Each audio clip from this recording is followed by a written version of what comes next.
Hello students, dictation 5 second बाद शुरू होगा।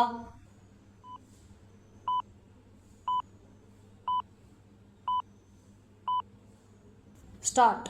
विभिन्न राज्यों के मतांतरण रोधी कानूनों को चुनौती देने वाली याचिकाओं पर सुप्रीम कोर्ट की ओर से संबंधित राज्यों को नोटिस देना एक स्वाभाविक प्रक्रिया है।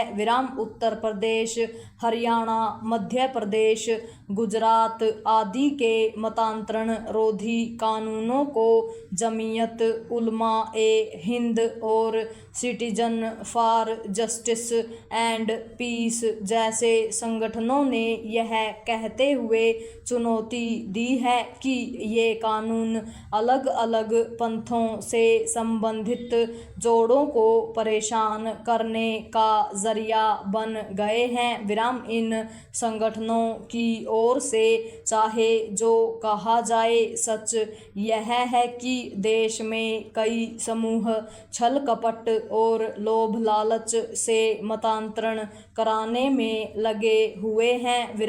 वास्तव में भारत शातिर इरादों से कराए जाने वाले मतांतरण का भुक्तभोगी है। छल छदम से मतांतरण अभियान स्वतंत्रता के बाद से ही शुरू हो गए थे।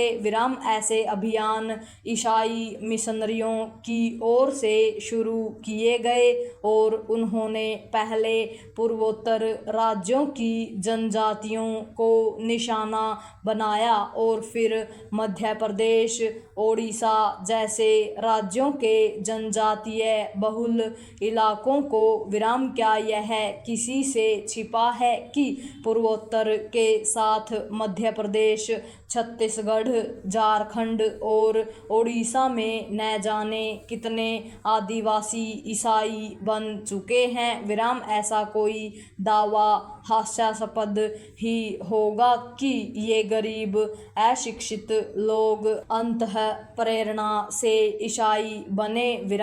ईसाई मिशनरियां किस तरह बेलगाम हैं, इसका पता पंजाब में उनकी सक्रियता से चलता है। पैरा जैसे मतांतरण कराने वाली ईसाई मिशनरियों को सारी दुनिया के लोगों को यीशु की शरण में लाने की सनक सवार है, वैसे ही कुछ इस्लामी संगठन यह जिद पकड़े हैं कि सभी को दीन की राह पर चलना चाहिए। यह एक तथ्य है कि दीन की दावत देने के लिए दावा सेंटर चलाए जा रहे हैं।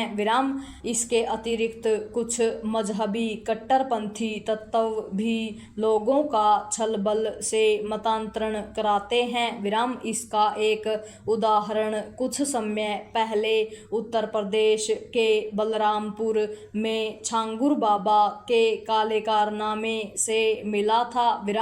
ऐसे तमाम उदाहरणों के बाद भी यदि कुछ लोगों को लगता है कि मतांतरण रोधी कानून धार्मिक स्वतंत्रता का हनन करने वाले हैं, तो इसका मतलब है कि वे मुगालते में हैं। ऐसे लोगों को यह भी लगता है कि लव जिहाद एक कपोल कल्पना है।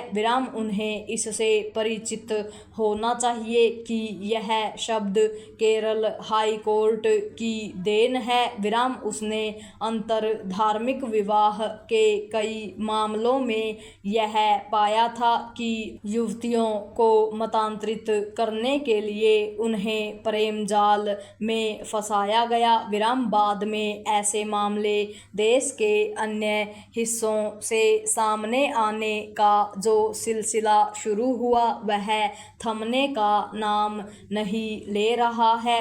ऐसे कुछ कुछ मामलों में दोषियों को सजा भी हो चुकी है, लेकिन इसके बाद भी कुछ लोग यह कहते हैं कि ऐसा कुछ नहीं है। विराम वस्तुत है इसी कारण एक के बाद एक राज्यों को मतांतरण रोधी कानून बनाने पड़े हैं। पूर्ण विराम।